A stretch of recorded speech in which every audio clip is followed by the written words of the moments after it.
this year he's definitely going to stay in his hotel room and sleep. So Richie's been around the circuit for a long, long time. One of the most consistent athletes you'll ever find. And I've been looking at his results throughout the year, but I think probably his results at World Championships are the most impressive. He's had 4 top 5 finishes at Clearwater. The event's only been around for 5 years, so 4 of those 5 years he's been top 5, and he's actually been top 10 of all of those years. So amazing athlete, rarely out of the top 3. And I think all guys who race these races know that if Richie's not up the front, then he's definitely going to be coming from behind pretty severely. So amazing athlete. This is your, I think, 5th time at EagleMan, and 2nd place is your best finish. You obviously want to take out a victory soon enough. What do you think it takes? I mean, you raced last week on a hilly course. This is dead flat. Sometimes you think it's going to be easy, but it still works out to be a really tough day. Yeah, this race is actually a lot tougher than most people think. Just the fact that it's so flat, you know, you don't really get any break out of the, being down on the tri bars. So it's it's kind of hard. But I raced both of these guys last weekend, and that was a completely different course with it. Probably one of the hardest courses on the 73-point circuit. And I think talking to Maddie here and Rennie also, we're all still hurting from last week. So it's certainly going to be interesting tomorrow racing these guys. You've got to be 100% on to win a race like this, especially with Terenzo and Maddie, and even you, Chris. But yeah, we'll see how it goes tomorrow, and hopefully we've all recovered from last week and have a good show. And then last we've got Matt Reed on the end. He keeps telling me he's an American, but in my living memory, I remember him being from New Zealand, moving to Australia. He's a member of the Cadbury squad. So back in years gone by, there's a bunch of these junior guys running around in purple uniforms. But the cool thing is, you used to get these blocks of chocolate. If you took out a win, you got a 20-pound block of chocolate at these races, so it's pretty cool. But Matt went from Australia, and now he says he's an American, but I don't know what he is. But once again, one of the most talented guys in the circuit. I thought I was putting a lot of races together this year. I looked at your schedule, you got 23 races scheduled for the year. I don't know how you do it. Looking at what you've done so far this year, 2nd at St Anthony's. Actually, I was going to ask you where you finished at Knoxville, but I think it was a win. So a win at Rev 3 Knoxville, and then a 5th on the weekend, as Richie said, at one of the tougher courses in the world. But in looking at your race schedule, I mean, so many people love to train, some people love to race. You seem to race yourself into form, and this year with 23 races, it seems like you're doing the same thing. Yeah, definitely. It's definitely got a lot of races on this year, and part of that is because of the points that you have to get now for 70.3 Worlds. I haven't qualified for that yet, so actually this race wasn't on my schedule until really late.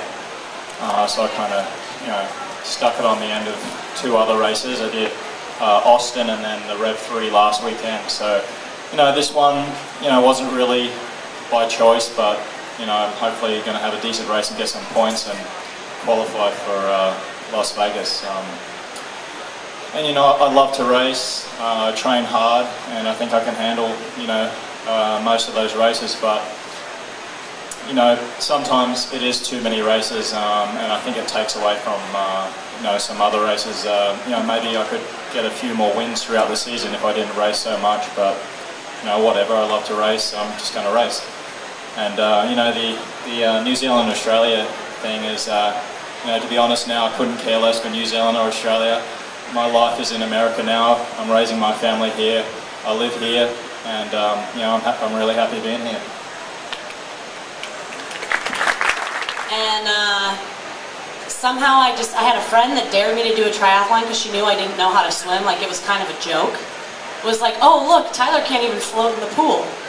So I went and I did a half Ironman with her, and even with like my 55-minute swim in a wetsuit, half Ironman, 55 minutes by the way, I still ended up winning my age group. And so that's kind of like a good pat on the back, like, go on, give it another try, good on you, And, but so I came from no sports background. I think having the horses at least, taught me dedication and discipline and all that stuff, but good for you for starting late and getting into it, and just have fun with it. Okay, we have another question over here. The training's the most important thing. Equipment you know, you're talking seconds. You know, you can spend, you know, $50,000 to make yourself a better athlete, but if you don't train properly, then you know you're not going to get better. You know, you've got to look at what's important in life, and if you want to waste all your money on the best stuff, then you know, go for it. But you know, really, training consistently will get you the best results.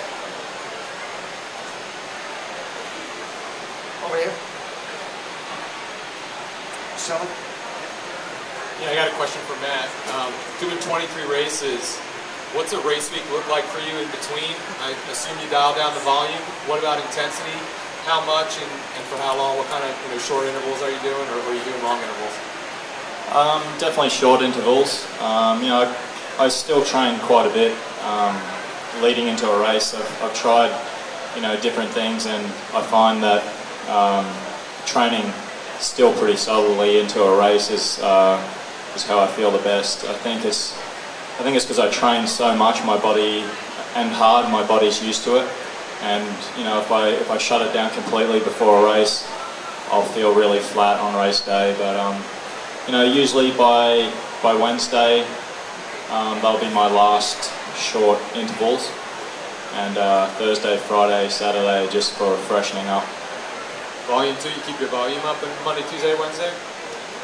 You know, a little bit. For me, it's like a 2.5, 3 hour ride on Wednesday, and a 45-minute run off the bike, and then maybe a 4K swim. So it's still you know, long enough. Thanks. Another question over here. Your name? Hi, my name is Pia. Vinny, I was reading your article, I think it was in Lava, after Ironman New Zealand, when Sam was put to post, and Maddie, you also made some comments there about the point system. And can you comment a little bit on how this is working for you guys, you pros, you know, working your way up to Kona or to 7.3 World Champs? Is this new point system actually working well for you, or are you finding this like quite a hardship to get the races in, to get the training in, to avoid injury, a lot of travel? Well, yeah, for me, I think they're trying to do the right thing. I think that the point system, they need some sort of system for ranking for us as Ironman athletes. But you've got to remember, it is Ironman, it is half Ironman. This isn't. They basically modelled it off the ITU point system, where you can race, you know, nearly every weekend, and it doesn't take as much out of you. But you put an Ironman in your race schedule. I mean, you know, my preference would be to just do one Ironman a year, and that's what I did my first 2 Konas. And then to be told after winning the world title that, yeah, you're not qualified, you need to go and race another Ironman, I kind of felt like that was an unfair situation. I mean, I think if you're a top 5 or top 10 in Kona, then you should be welcome back next year, open arms. But yeah, I mean, I think that it's been tough for a lot of athletes. There are athletes scrambling for points, and I mean, it'll be interesting to see what happens in Kona this year. I mean, it might mean that performances aren't as good as they've been in previous years, because people might be tired, but it might work out okay. I mean, I think they wanted to run it for a year and see how everybody raced and see how it panned out. And I mean, I definitely think they need to make some changes to the system, but I think I like to hope that they have our best interests at heart. I don't know if that's the case, but I like to think positively about it and go about racing and qualifying for Kona in a positive way. Thank you. Another question over here. Yeah, I'd like to know how you all handle the next 12 hours. I believe it was in Lava magazine, you said you didn't write, you didn't sleep a week. So what I'm asking is, how do you all bring it down tonight so you're sleeping, you know, maybe 4 or 6 hours? Yeah, I mean, before an Ironman, I've done a lot of half Ironman races now. I can sleep the night before a half. But yeah, before Ironman, I've done 3 Ironman races and I don't sleep the night before a race. In New Zealand, I was particularly nervous just because, I mean, it was such a huge endeavour and I was underprepared. I felt that I was underprepared. I didn't want to be there. I didn't want to race. I was wasn't forced to put the race on that early in the year, but I wanted to get my qualifications sorted so that I could settle into my regular season and race the races that I enjoy racing and have the season that I'd had in previous years. So, I mean, it doesn't matter. By the time race night comes around, you should be rested up enough from that previous week. They say that the most important the most important sleep is 2 nights out from the race. So, I mean, yeah, I had no sleep before Kona, I had no sleep before New Zealand, and I still managed to race okay for 9 hours. So, I mean, you definitely collapse a couple of days after that, but the night before the race, if you can't sleep, just rest. I mean, you know, you're wide, you're excited, you know, just don't worry about it. It just means that you're ready to go, I think. Okay, we have a question over here. What's your name? Matt. Hi, my name is Matt. With the weather conditions out here as humid as Kona, would you compare the conditions out here to that too?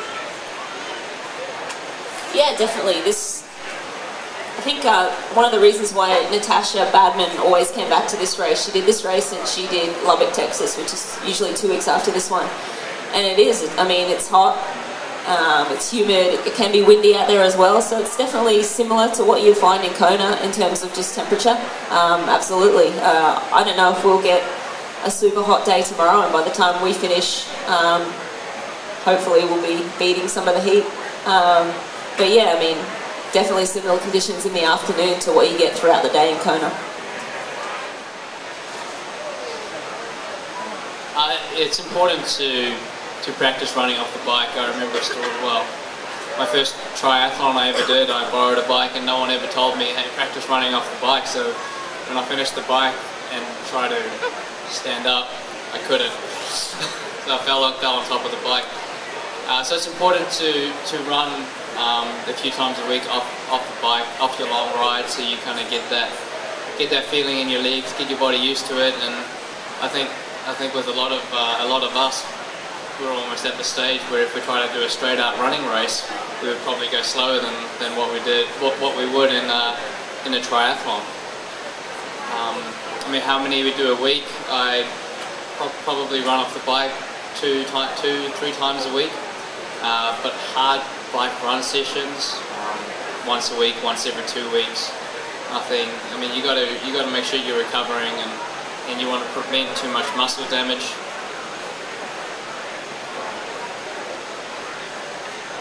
Chris, finish out, or are we all set? Better finish out. These guys wanted it short, so once you put your hands together, I've got a few more things to throw out, but just thank these guys for coming along. I truly think it's probably one of the best fields we've ever had here at the Subaru EagleMan, and great audience too, and wish everyone all the best. To the guys, don't wish them too much of the best. But it'll be a great day tomorrow. Have a great race, and thanks for joining us.